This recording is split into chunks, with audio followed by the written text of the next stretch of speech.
नमस्कार सर, आइए। किस ब्रांच से सर? भिवानी ब्रांच। बेटा हमारे बीच में भिवानी ब्रांच से ये हैं और आपका सिलेक्शन हरियाणा पुलिस में 2-3 साल हो गए आपको? 1.5 साल हो गया। तो पहले स्टे लगी था, सिलेक्शन को तो 2 साल हो गए। अच्छा, तो आपने एक्स सर्विसमैन के कोटे से किया? देखो किस में जॉब की सर आपने पहले? मैं पैरा कमांडो में था। अच्छा, सर ने पहले पैरा कमांडो में काम किया। कितने साल की सर्विस रही सर? 18 साल। पहले 18 साल तक पैरा कमांडो। टफ ट्रेनिंग होती है सर कमांडोज की तो बहुत, है ना? और पैरा वालों को ऊपर वो कूदने वूदने का काम होता है। हाँ, तो पैरा कमांडो की ट्रेनिंग करके 18 साल अपनी देश सेवा में दिए। फिर रिटायरमेंट ले ली वीआरएस। वीआरएस होता है वॉलंटरी रिटायरमेंट स्कीम, जिसके तहत कोई भी आदमी 15 साल के बाद सेना से, फौज की किसी भी इससे अपनी, अगर चाहे कि भाई मुझे लगता है कि मुझे अपने वापस घर या गांव जाना चाहिए तो रिटायरमेंट ले सकता है।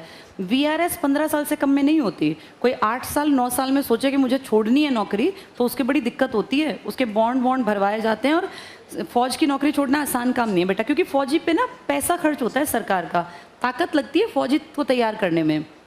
तो सर ने 18 साल पहले वहाँ नौकरी की, फिर एक्स सर्विसमैन बन के आए तो इनको लगा हुआ कि मुझे दोबारा पढ़ना चाहिए। हरियाणा पुलिस का फॉर्म भरा, मेहनत की, भिवानी कोचिंग सेंटर में गए, वहाँ रोज़ क्लासेस लिए। अब सोचो तुम जवान लोग पढ़ रहे हो, तुम्हारे बीच में बैठ के एक ऐसे इंसान जिन्होंने कि 18 साल ऑलरेडी नौकरी कर ली, जब गए होंगे तब सर 18-20 साल की उम्र रही होगी।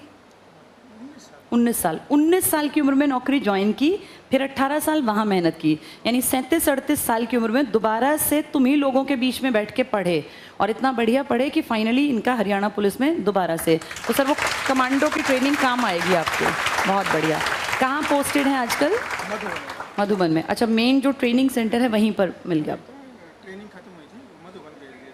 अच्छा, तो सर की ट्रेनिंग मधुबन जो अपना करनाल में है ना, पुलिस ट्रेनिंग सेंटर जो सबसे बड़ी एकेडमी है वहाँ पे, और अभी वहीं ट्रेनिंग करके दोबारा से वहीं सर को ऑन ड्यूटी जो भी जॉब मिलेगी वहीं रखेंगे। तो देखो कितनी बढ़िया जॉब रही। सर आपकी पेंशन भी होगी? पहले वाली तो पेंशन है मैम। अच्छा, अगर ओपीएस लागू होगा, हाँ ओपीएस होगा तो एक पेंशन सर की पक्की है और दूसरी नौकरी अब 60 साल तक सर आराम से करेंगे। अभी 38-39 साल के हैं तो अभी 20 साल और नौकरी करेंगे। आपके बच्चे कौन सी क्लासेस तक पहुंच गए सर? लड़की तो 9th में है। अच्छा अच्छा, जब तक इनके बच्चे शादी ब्याह कर लेंगे तब तक आराम से ये नौकरी करेंगे, क्योंकि अभी तो इतने साल की नौकरी आपकी बची है सर। बहुत बढ़िया। आप जब पढ़ने आए सर तब लगता था कि ये जवान बच्चों के बीच में बैठ के मैं पढ़ पाऊंगा? एक्चुअली में मैम मेरा विजन क्लियर था, मैं उनके साथ तो फाइट नहीं कर सकता। हाँ। वो फाइट ही एक्सरसाइज में। चलिए आप थोड़ा बच्चे आपको सुन लीजिए सर। नहीं, कभी भी चैलेंज देख है ना, उसको देख के डरना नहीं है।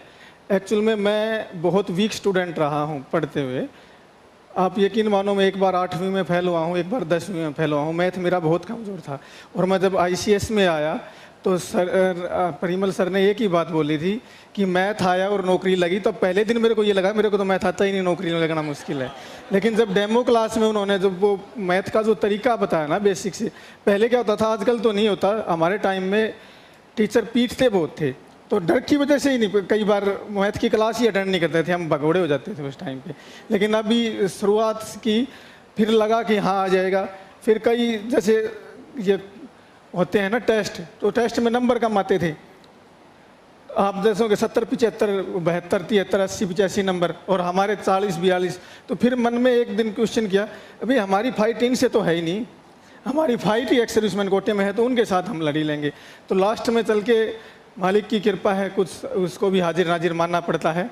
बाकी सही सिलेक्शन मेरे 3 जगह हुए। एक दिल्ली में डिस्ट्रिक्ट कोर्ट में जो ग्रुप सी की निकली थी ना, चपड़ासी वगैरह की, वो मैंने ज्वाइन नहीं की। फिर मेरा हरियाणा पुलिस में सिलेक्शन हो गया, फिर स्टे लगी, फिर हमने ज्वाइन किया। उसके बाद में मेरा चंडीगढ़ रोडवेज में ड्राइवर में भी सिलेक्शन हुआ था। फिर मैं ड्राइवरिंग से, मैंने फौज में भी बहुत की थी, मैं थका हुआ था, मैं बोला अब यहीं करेंगे।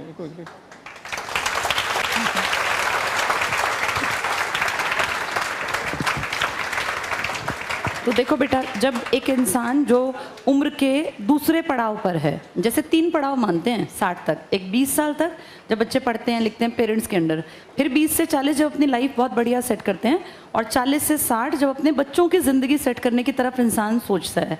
तो सर ने अपने यंग एज में, अभी कह रहे थे पढ़ने में होशियार नहीं था, लेकिन सोचो कितनी मेहनत की कि अब दूसरे तीसरे पड़ाव की तरफ चलेंगे, और सर ने अब भी तीसरे पड़ाव के लिए अपनी सेफ्टी सिक्योरिटी के नज़रिए से एक ऐसी जगह पहुंच गए कि अब 60 साल तक इनको चिंता नहीं है। कोई भी मेडिकल इशू हो, कोई भी दिक्कत हो, तो सर के पीछे सरकार है। पहले भी थी, पहले भी सुविधाएं थी, उन सुविधाओं के साथ साथ ये नौकरी भी है।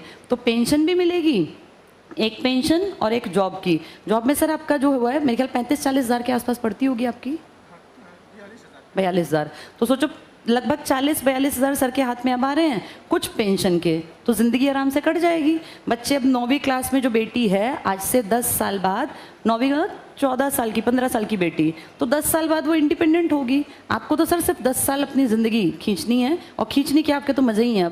अब तो सर लग ही गए हैं। जब नौकरी मिल जाए, पेंशन हो, पत्नी से लड़ाई झगड़ा हो तो कह दो पेंशन तेरी नौकरी मेरी, 2 चीज़ें हैं। एक्चुअली ऐसा ना ही हो, पर मैं ऐसा इसलिए कह रही हूँ क्योंकि मेरे फादर भी सर एयरफोर्स में थे, तो मेरे पिताजी की कभी मम्मी से कहा सुनी, कहते एक तनख्वाह तेरी और एक ये पेंशन मेरी, मैं बस पेंशन में काट लूँ। पेंशन भी 35,000 रुपये थी, तो मेरे पिताजी को दिक्कत कभी आई ही नहीं। तो आपका भी भगवान भला करे, लड़ाई झगड़े ना ही हो इस उम्र में, लेकिन फिर भी सर बहुत बढ़िया, ऑल द बेस्ट, बहुत अच्छा लगा सर आपसे।